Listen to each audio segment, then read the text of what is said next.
Mm, mm, mm. This is going to be a really good one. Oh, yeah? Oh, Lauren, we were supposed to do NPR for this one. Oh, okay. Okay, here we're going to our NPR. So if you listen to the last episode, we promised you, although they may be out of order, I don't know, but this is our NPR episode, if and when. Okay. Hi, Lauren. Welcome Hi. to the podcast. Hi, welcome. Thank you for having me. No. Thanks for being here. I really appreciate it. Oh, It's my really pleasure. My to take pleasure. this time out of your busy, very busy schedule because you're doing so much with your watching of the babies and helping the women lactate. There's so many things you're doing Yes. in addition to all the great things you do as a mom yourself. Oh, thank you. That's so nice for you Lauren, to how many say. kids Thank you. do you have these days? These days, well, Mhm. today, four. Four. Good. What about yesterday? Yesterday, four. What It about hasn't changed tomorrow? yet. I'm hoping still four. Mm, let's Yes. see. That sounds great. Yes.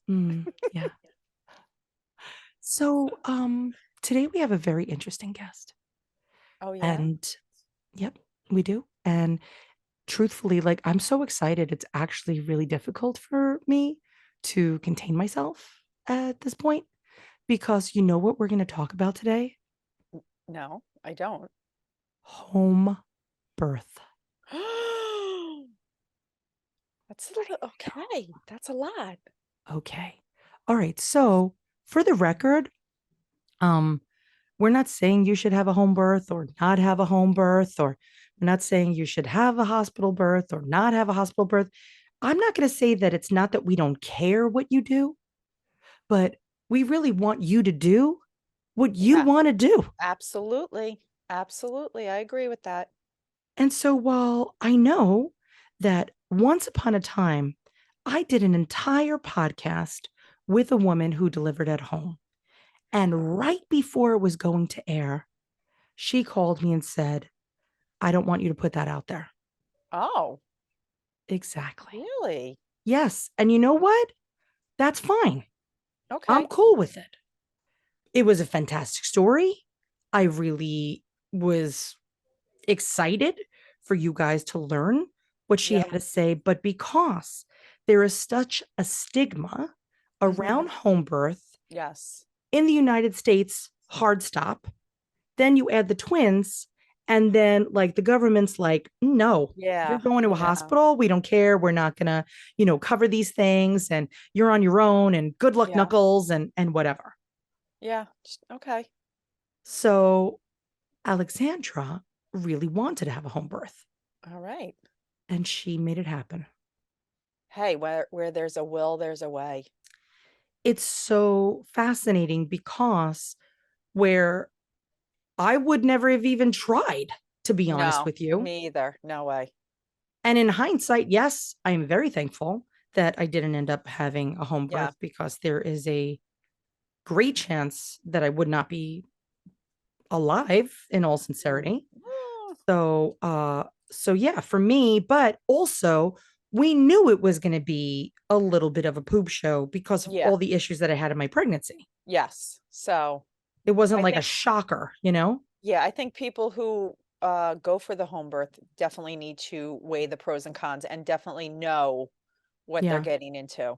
Yes. It's all fantastic. It was such like a great discussion, and I love that she was so open about it and having kind of like a holistic pregnancy, and I'm into it. And so here at Twiniversity, like my job, if I have to say what my job is to give you options, not Yes. which one to take, Yep. not which product to buy. I want you to know everything that's on the table Yep. for you so Yep. that you could be empowered by your own knowledge and then choose what might work best in your particular situation. Yeah, that's what I do as a postpartum doula. I give them different options. I say, well, we could do it this way, we could do it that way. What do you Yeah. guys feel? I always say, these are your babies, they're not mine. Yes. You make the decisions. I will help you formulate the plan and get it done, but Mm-hmm. I let But them make sometimes the people really just want to come in and they want you to just tell them what to do. yeah, sometimes they don't know Yeah. what they want, so they need that information. Yeah.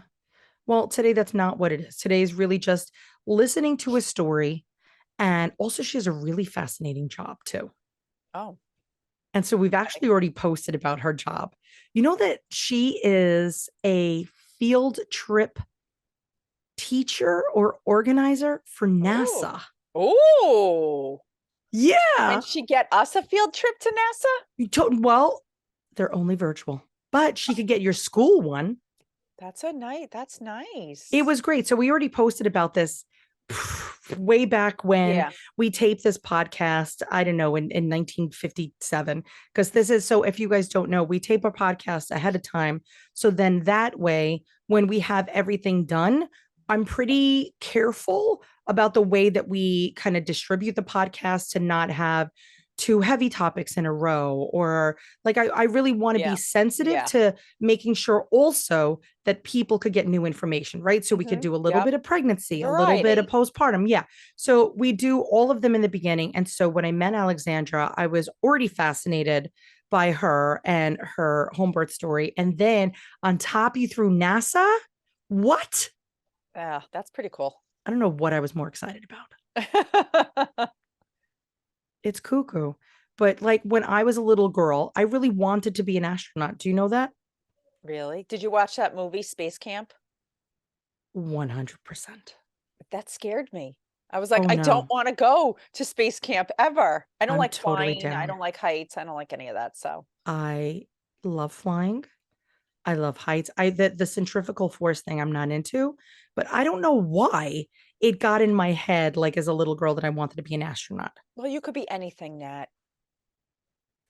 I You don't know. can. Could I really? I could never be really an astronaut, really, if I want to just say I'm really bad at science and math. So it wasn't looking good for me.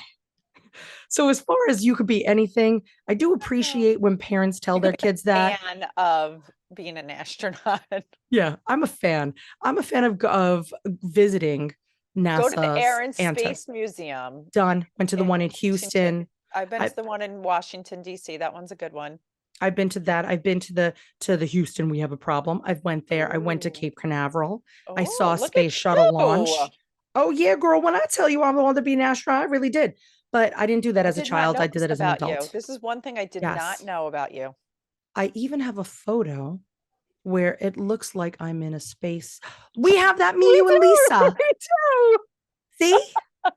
I have to now find that. We went to the Queen's The Science Science Museum Museum, and they had with this the thing kids where years ago. yeah, that was You great. put your head out in the cutout, and it was all different sized Yeah, astronauts. There were three of us. that was great. That was so great. I love space so much. I love the space. I think it was really the space ice cream too. Like Oh when no, I I do like first that had because that. I love a good snack. Yes, So, that's it. But it's so funny that like how this was already an interesting podcast.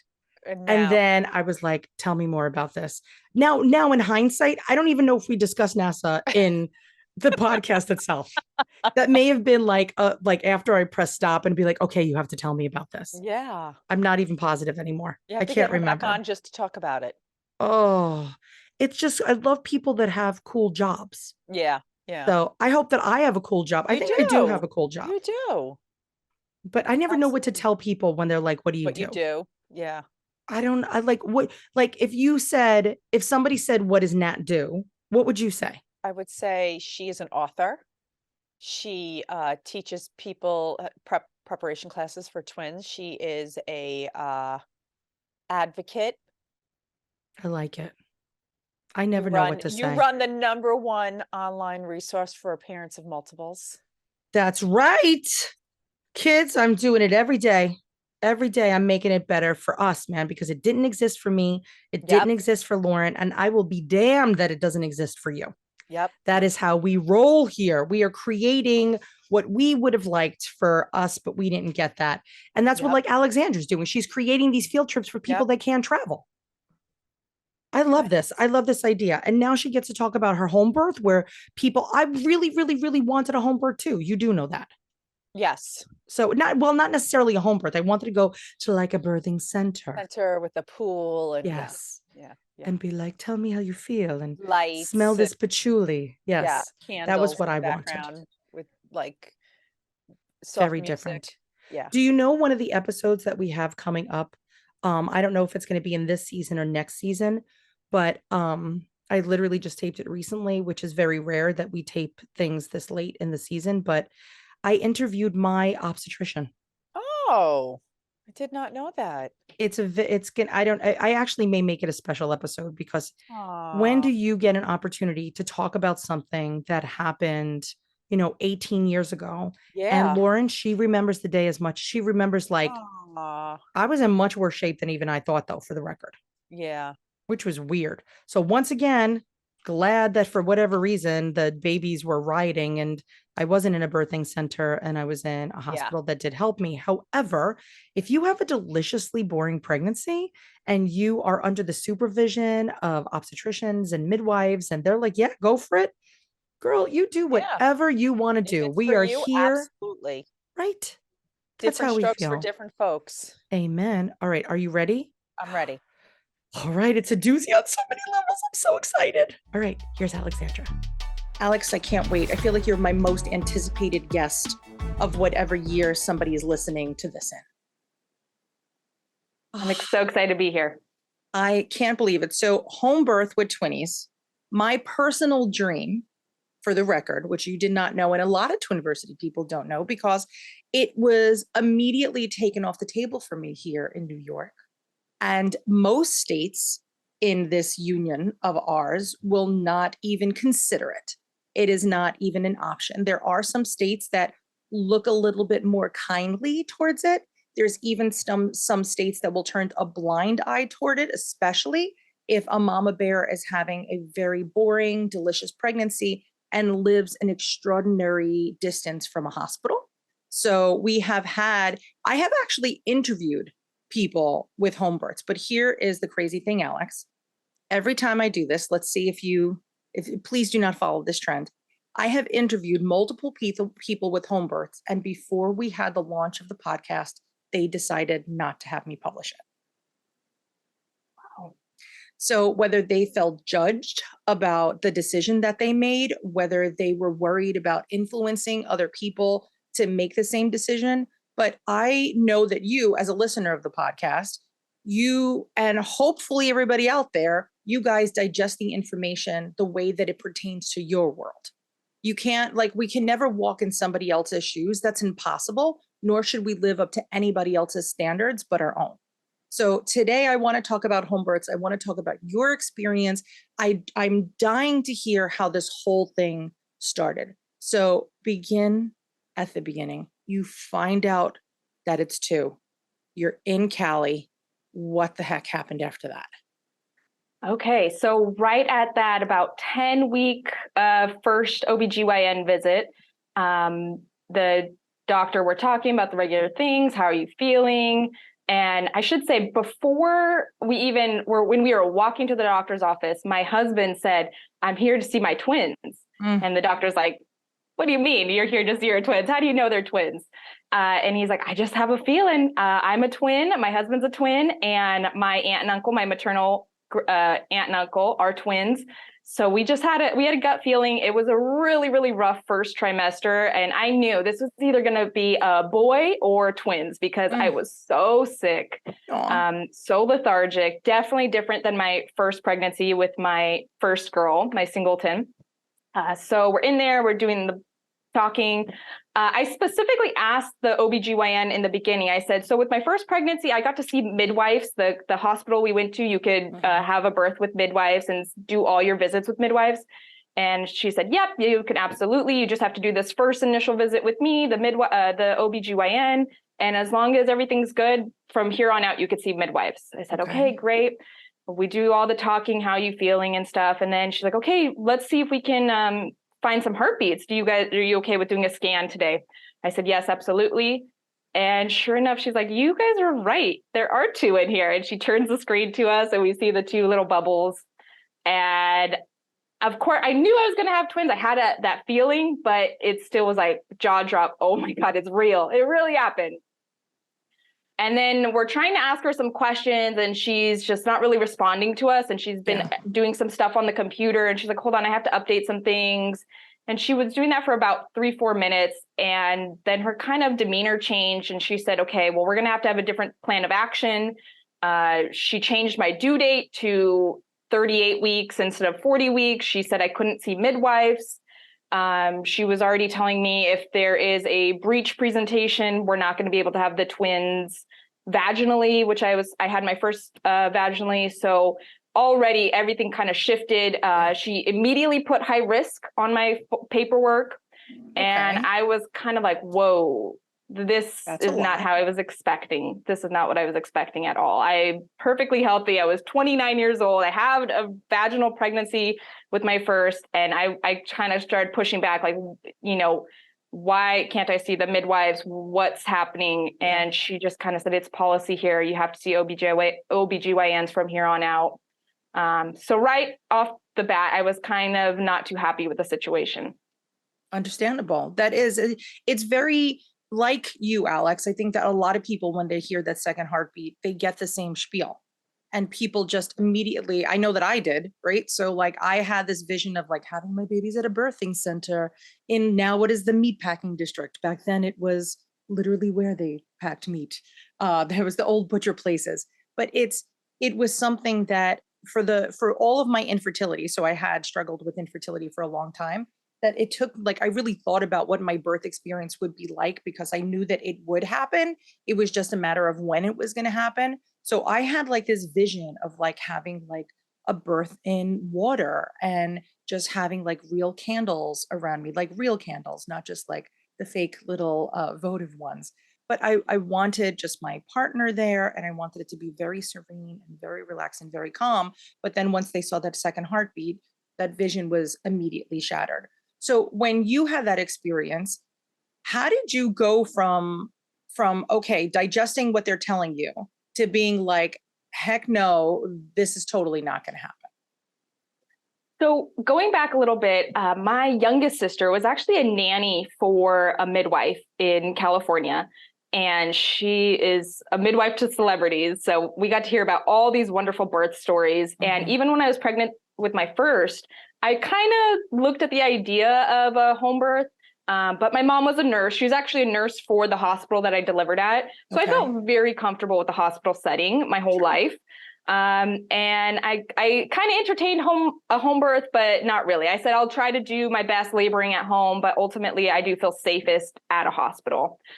So with that pregnancy, I went the full 40 weeks, labored at home as long as I could. It ended up being a really long labor. I did 24 hours at home. And then finally it was like, I'd call it. I need this epidural. I wanted to do unmedicated if possible. Just wasn't in the works for me. I had really bad back labor.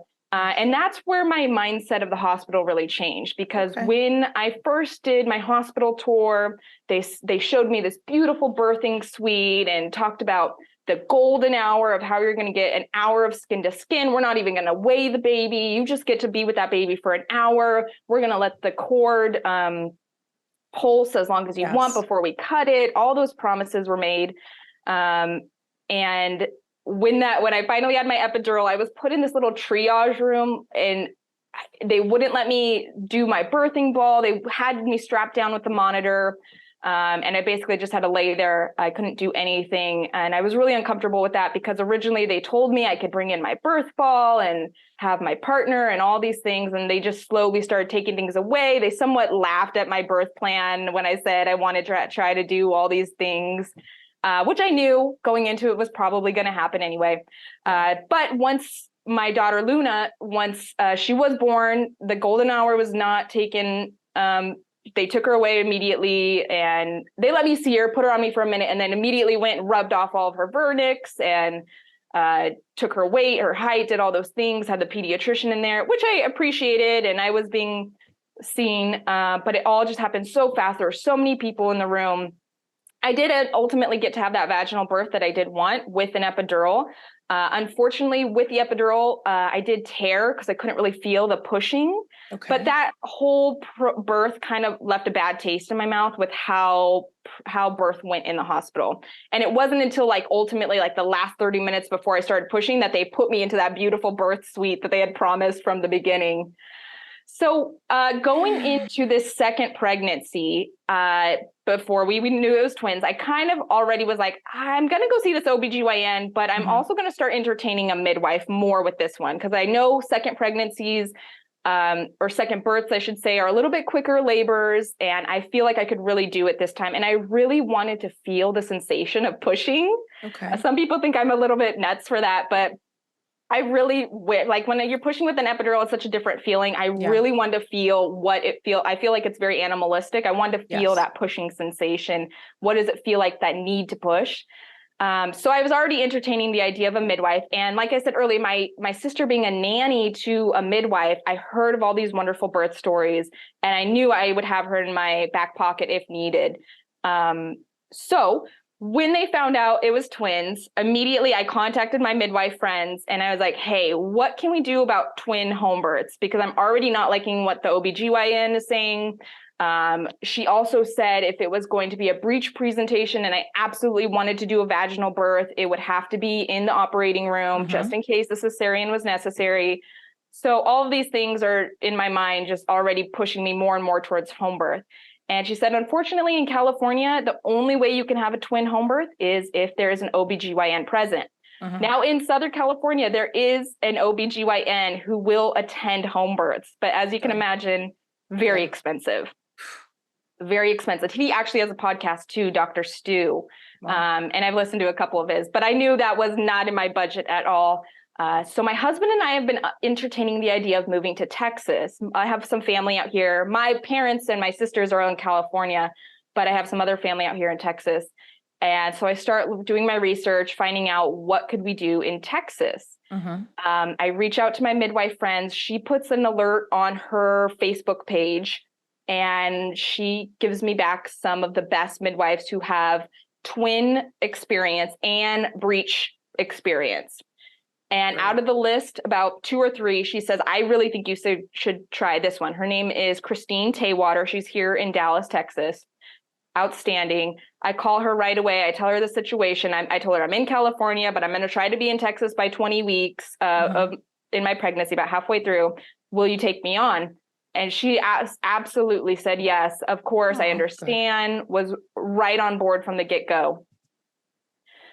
So we moved to Texas. I'm about 17. Actually, I was 19 weeks pregnant because I was able to get that 20-week anatomy scan in California on my healthcare through the hospital in California, which was nice because that was put on that bill rather than coming to Texas where I'd have to pay out of pocket. So 19 weeks pregnant, get my 3-year-old. My husband drove the truck here. We found a house to move in to. And we just did it. We came out here, and a couple weeks later, I got to make it an appointment with the midwife. And we found out that baby B was breech. Baby A was head down. She stayed head down the entire time. We did not find out the gender. That was a big thing. I try not to find the gender of my babies, going with my first one and these twins as well. So we always kept that a surprise, but she had so much experience. I threw so many questions out here. She had so much experience with breech birth. She didn't even care if they were both breech. She was so confident in her ability to deliver breech babies. I felt super confident with her. That's awesome.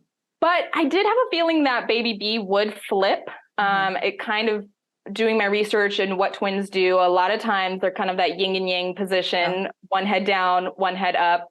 And typically baby B will flip and go head down.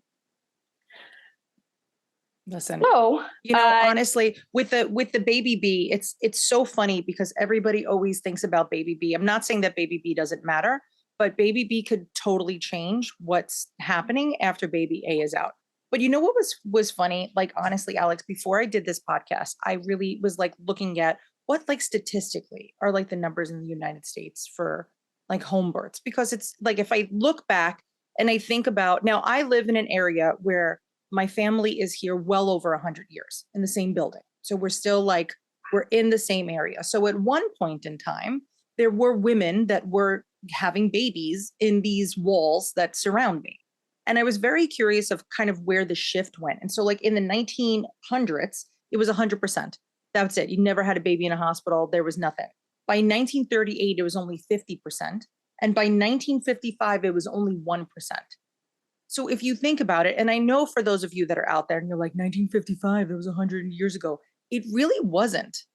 It really wasn't. But the good news is that this trend is really shifting within the United States, as well as within the UK, as well as Australia. There's actually quite a few countries, including our own, that are shifting to home births. They're still hesitant to even discuss a twin delivery, but I know that from our experience, we're hearing it more. I'm very thankful, like I said, that you're brave enough to talk about it, because I don't know why it's so taboo.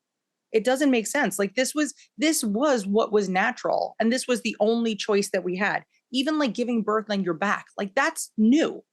That didn't happen back in the day. And as like a birth worker, which technically I would be under that umbrella, to me, there's so many things that were very like organic and natural. And we somehow shifted this whole philosophy of birth in the world, not only in the United States. I do feel, unfortunately, that the United States kind of sets a trend of what's going to happen in other countries. Like I see that with like the American Academy of Pediatrics and twin sleeping in the same crib.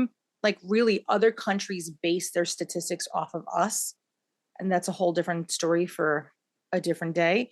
But I'm really glad and I'm really proud of you that at least you knew what resources that you had to kind of tap into.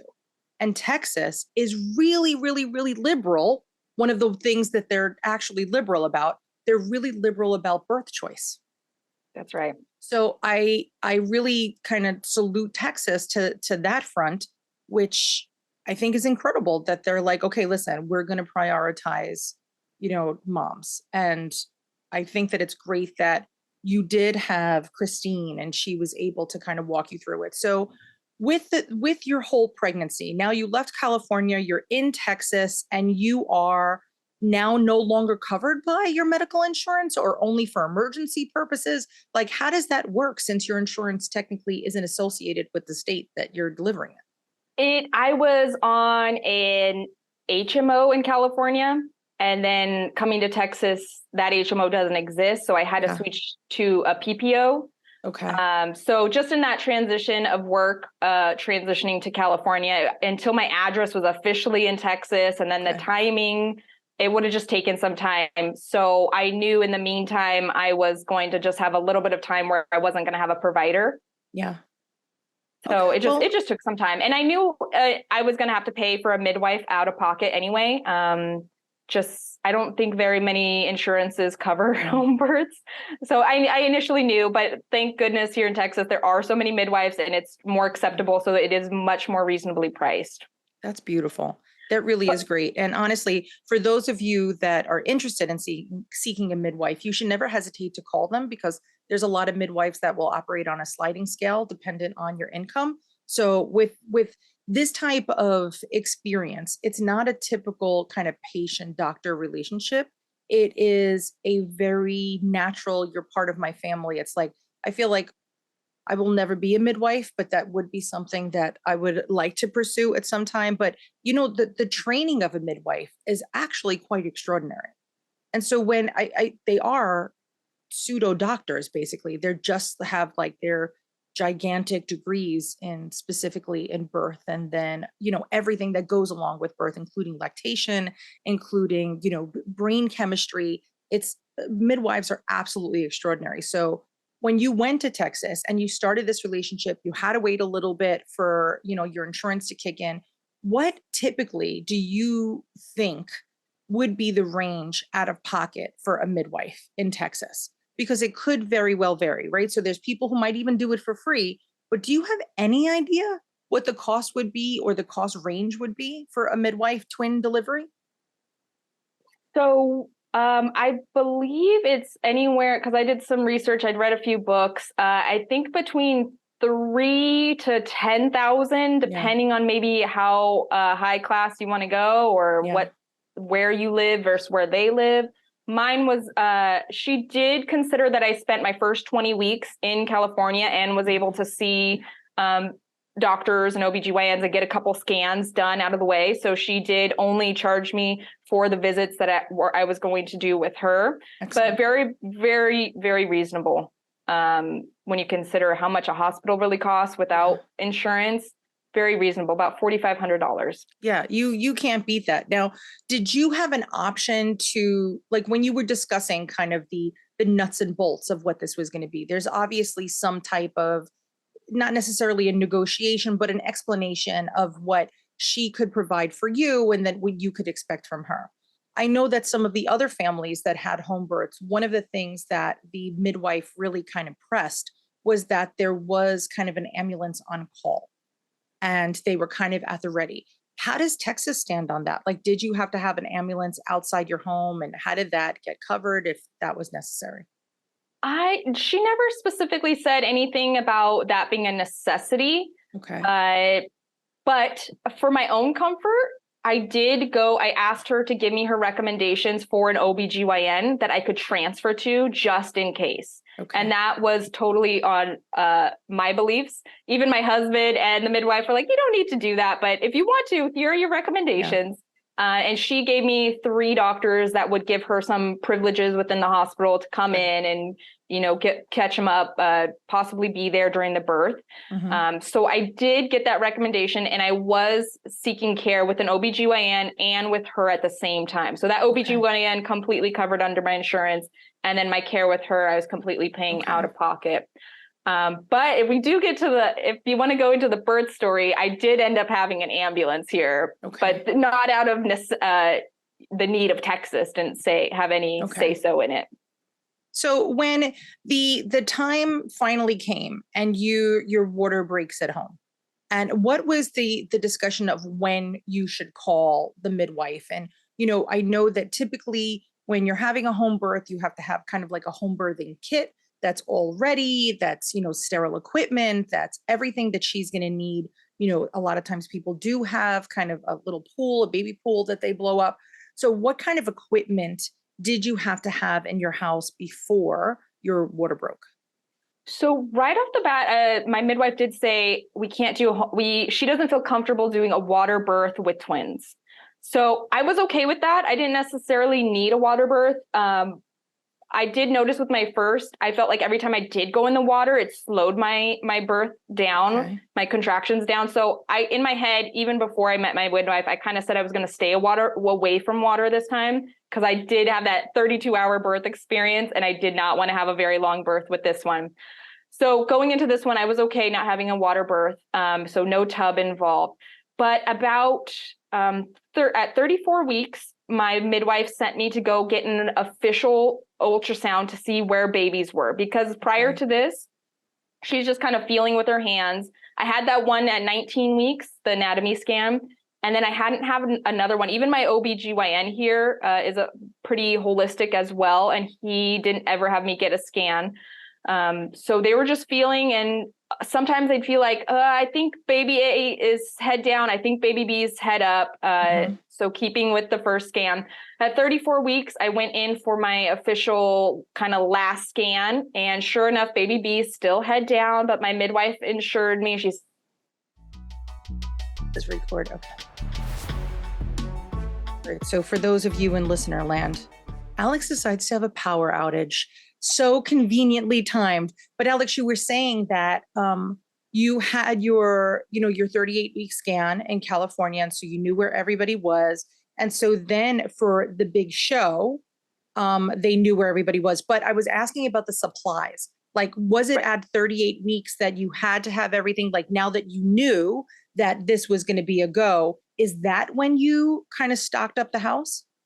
So my midwife at 36 weeks starts having home visits. Okay. So at 36 weeks, she comes, rather than me going to her office or her birthing center, she would come to me so I could just stay and rest at home.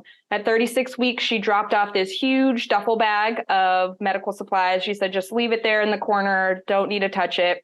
And then she gave me a list of a few supplies I would need. So I would need an extra pair of sheets. You have to make the bed in a certain way so you can kind of just toss the top pair of sheets and just have your nice fresh pair of sheets underneath. You could put a shower curtain in between, or a waterproof liner in between your birthing sheets and your nice fresh sheets. Also a heating pad, some other little toiletry things, just a few things, nothing you can't get at Walmart or something, but most of the medical stuff she had in her bag there, ready to go. And I had some of my comforts. My parents were going to come in at 38 weeks. Okay. They were going to come from California to come stay with me. But they had a little bit of a delay, so they couldn't come here. So I had my aunt come up from Austin to stay with me. I took off work at around 38 weeks as well, because I was expecting to go a little bit early. I was expecting to go around 38 weeks because that's what the statistics say with twins, but it's a little bit skewed because you could see doctors want you ready at 38 weeks. So at 38 weeks, I didn't have any cervical checks up until then. I told my midwife and she agreed, not necessary. But at 38 weeks, I was like, I'm having so many Braxton Hicks contractions. I'm curious. I just want to know, can we just do a check? And then maybe while you're in there, can you do a membrane sweep? Because that's what actually got labor started for my first with my daughter, Luna. That worked for me. So she was in there. She was able to check. I was at 4 centimeters dilated, and she was able to do a membrane sweep. And then she said, okay, let's see what happens from there. Oh my gosh. Okay. So sit right there. We're going to take a break 2 seconds, and then it's going to be showtime of our babies. So sit right there, listeners. All right. We're ready. Our membranes are swept. We are dilated. It is go time. When you're laboring in your house, was she encouraging you to labor freely? Was she encouraging you to jump in the shower? What were her tips and tricks to make sure that you were the most comfortable? So actually at 39 weeks, still nothing. 38 weeks, the membrane sweep did not do anything. 39 weeks, I see my OBGYN. I ask him to do another membrane sweep.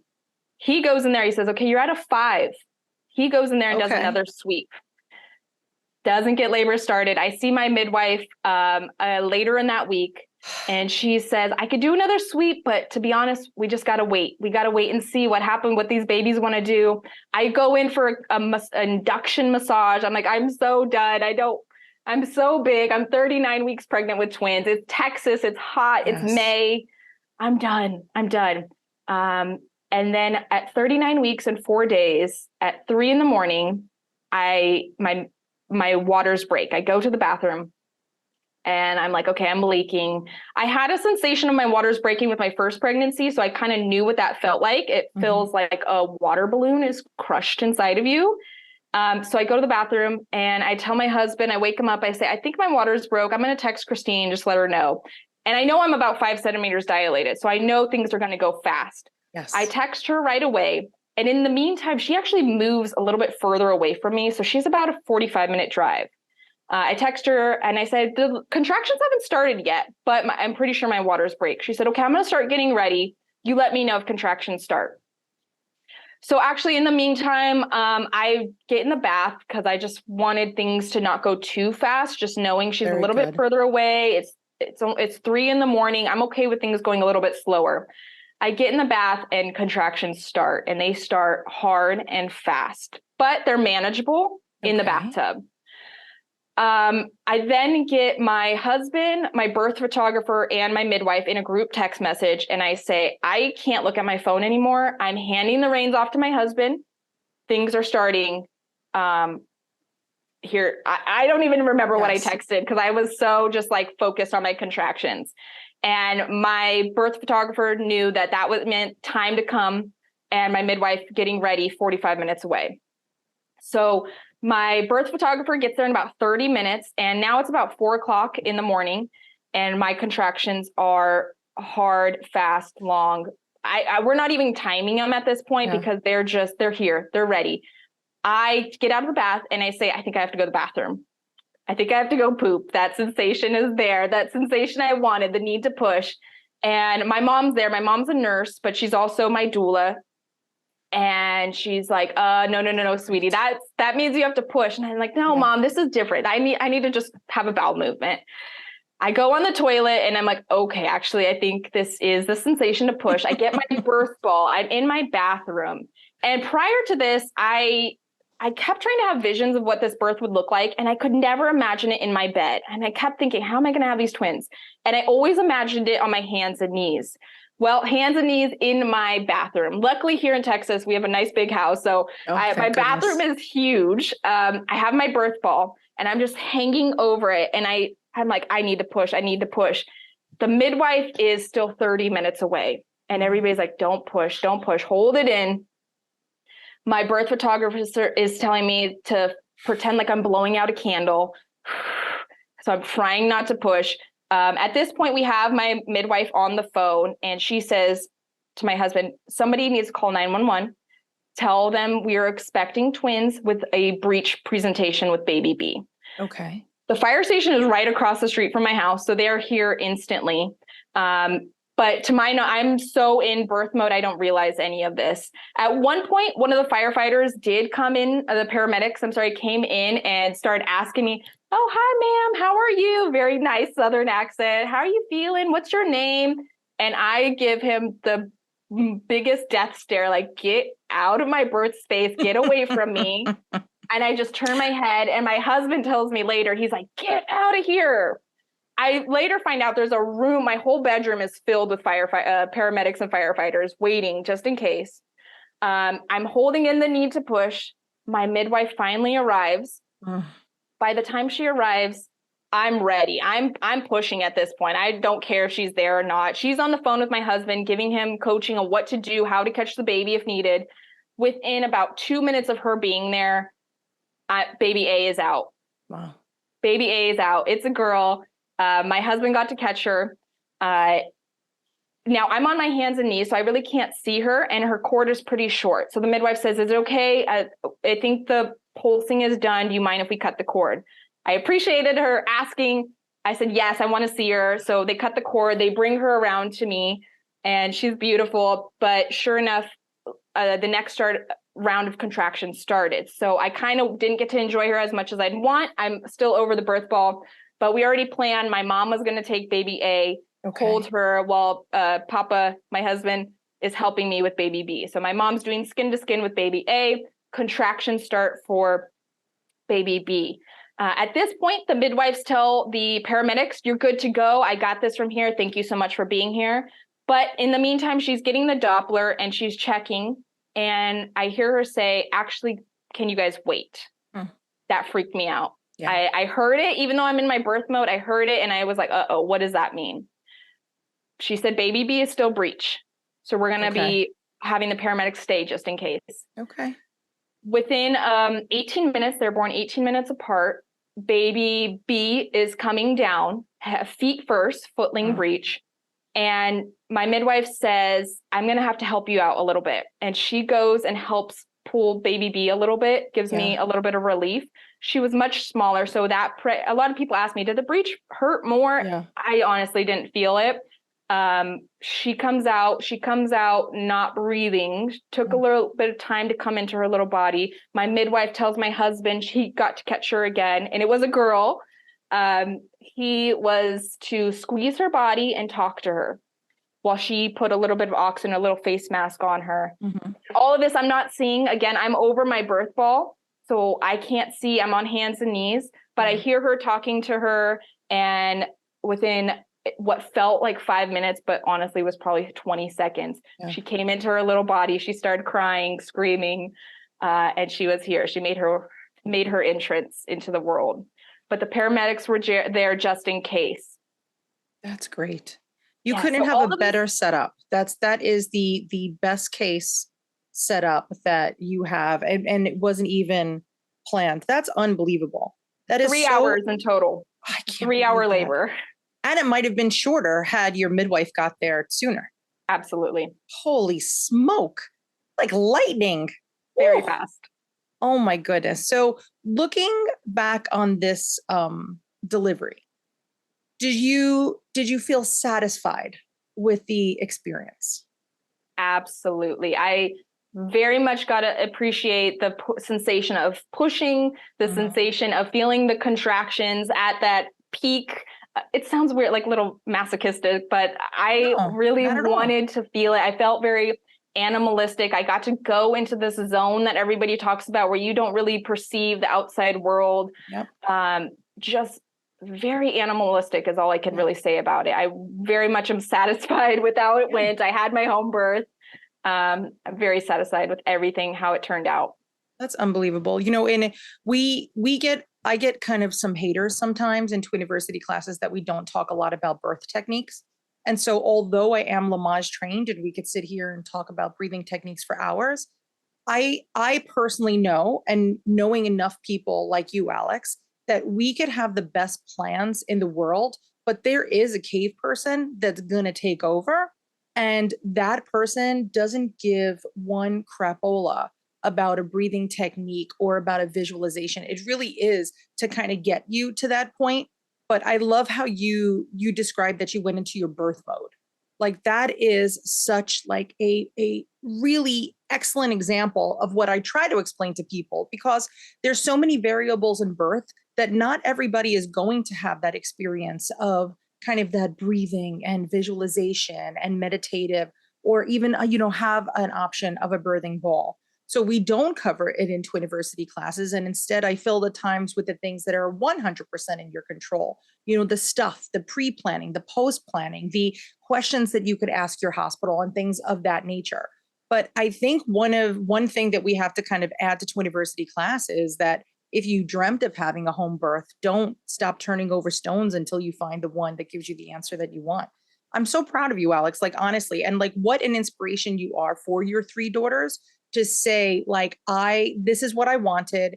This is what they were offering me. I said, no, thank you, in a very polite way. And you just went and solved your own problem. So honestly, like kudos to you. And my hat is off to you 10 times over. That's so fantastic. I'm so proud of you, Alex. Honestly, are you proud of you? Definitely. Absolutely. I am Good. so proud that I could say I did what our ancestors did. I got to give birth to my babies at home. And the best part is after you give birth, my midwife put me in the shower, got to rinse off, and then I got to go in my bed, nurse my little girls, take a nap.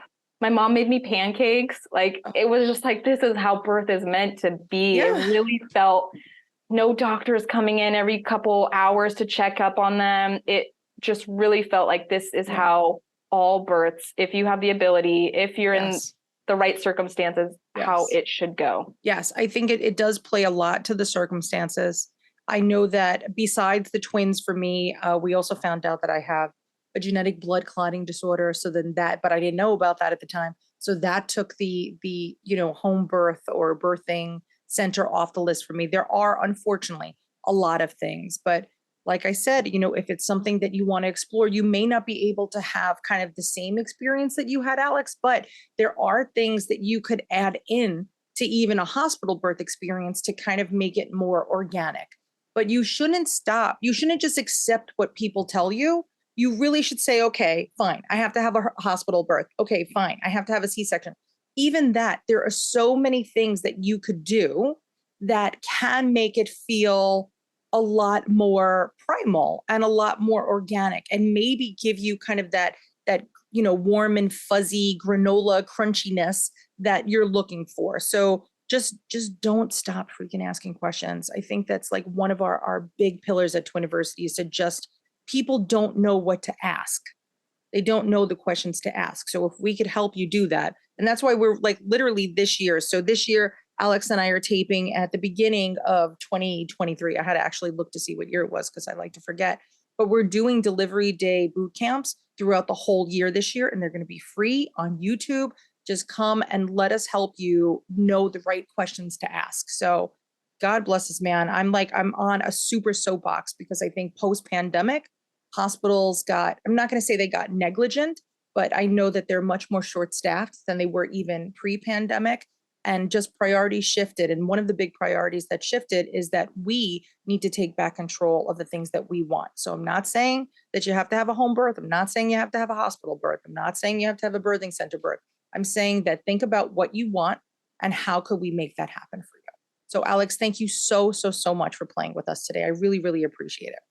Thank you. Thank you for having me. Oh, you kidding? I was like, literally, I told you. you were the person that I was like, oh my God, I can't wait to talk to her. And so we're going to have pictures of Alex's home birth too. She was very generous to share those with us. So you could see kind of that primal experience that she was talking about. And really, if you have a minute and you're like, this was a great podcast, I love it, I didn't even know this existed, I would humbly appreciate if you would like, and you don't even have to subscribe, I'm cool with that, but just like it and give us a little bit of review so that other twin families around the globe could find Alex's story and, you know, everybody else's story that we have. We have almost 200 episodes now. And by the time you're listening to this, God only knows how many we're going to have. But I just want everybody to know that there are options and you don't have to just accept something in black and white. So please like and subscribe. I wouldn't hate that either.